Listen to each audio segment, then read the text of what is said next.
Les alertes infos du 15 avril avec le blocage américain qui ne sert absolument à rien d'après Reuters. C'est une dinguerie, il y aura plus de 20 bateaux qui sont passés alors que les Américains viennent nous expliquer qu'il n'y a aucun pétrolier qui est passé. Non mais arrive un moment, c'est bien les Américains de nous prendre pour des gogoles, mais faut arrêter à un moment donné. Il y a des cartes, d'accord. Il y a des cartes aujourd'hui avec des satellites qui nous montrent le passage dans le détroit d'Ormuz et en dehors du détroit d'Ormuz. Et il y aurait plus de 20 pétroliers qui seraient passés et les Américains viennent nous dire que leur blocage a tout arrêté. Donc d'après plusieurs sources de Reuters, le blocage ne servirait quasiment absolument à rien. Ça n'a absolument rien changé au trafic dans le détroit d'Ormuz. Il faut savoir que déjà depuis le début de la guerre, il y a très peu de pétroliers qui passent et ceux qui passent doivent payer une taxe ou du péage, vous appellerez ça comme vous voulez. Et avec le blocage américain, on vient de nous expliquer que les Américains vont arrêter tout ça. Apparemment, ce n'est absolument pas vrai. Il y a énormément de bateaux qui sont passés à travers le blocage américain, mais encore une fois, il va falloir croire les Américains sur ce coup-là qui nous disent qu'ils sont les grands génies de la planète et qui sont en train d'amener l'Iran aux négociations.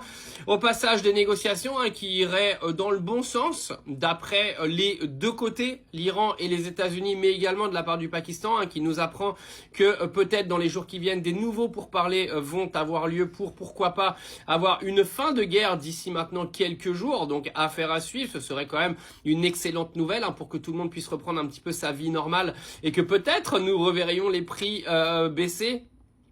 Ah non, ça arrivera pas, ça, pardon, excusez-moi, c'était plus du rêve que de la réalité, c'est du fictif, les prix ne rebaisseront jamais. Mais voilà, on se dirige peut-être vers la fin d'un conflit. Il faut savoir que voilà, l'accord numéro 1 qui est aujourd'hui en stand-by, c'est l'enrichissement d'uranium des Iraniens qui ne veulent, en gros, qui proposent 5 ans. Pendant 5 ans, en gros, qu'ils n'enrichiraient pas d'uranium pour le nucléaire. Les États-Unis veulent 20 ans et une remise totale de l'uranium iranien, chose qui n'arrivera jamais. Donc, on va arriver sur une poire qui va être coupée en deux, avec pourquoi pas 10 ans de pause. Enfin bref, ils vont trouver un accord. Les Américains vont dégager en ayant quasiment rien obtenu de ce pourquoi ils sont venus, parce que là, le bordel aujourd'hui qu'on est en train de parler, c'est le détroit d'Ormuz. C'est le problème numéro 1 des Américains, mais le détroit d'Ormuz, avant que les Américains y viennent, il fonctionnait correctement. Donc, en gros, ils sont juste en train d'essayer d'éteindre l'incendie qu'ils ont allumé eux-mêmes. Et une fois qu'ils auront éteint leur incendie, ils vont pouvoir retourner bien tranquillement chez eux dans leur pays de merde. Oui, parce que c'est ce qui va se passer, Enfin bref, donc pourquoi pas dans les jours à venir des discussions pour la paix. Il faut savoir qu'il y a des discussions pour la paix également entre Israël et le Liban en ce moment. Israël qui est complètement isolé maintenant, des pays européens sont en train de se léguer contre Israël. L'Italie a annoncé la suppression de tous les accords de défense avec Israël. La France est également sur le pas pour le faire. L'Espagne l'a fait depuis bien longtemps. Beaucoup de pays européens sont maintenant sur le qui-vive pour se débarrasser de tous les accords économiques qui sont faits avec Israël. Donc l'Iran aura gagné dans l'opinion publique déjà cette guerre, mais également dans le fait d'isoler les États-Unis et l'Iran et de faire passer Israël et les États-Unis et l'Iran aura fait passer ces deux pays pour des pestiférés. Donc bravo à l'Iran d'avoir ouvert les yeux quand même à une grosse partie de la planète.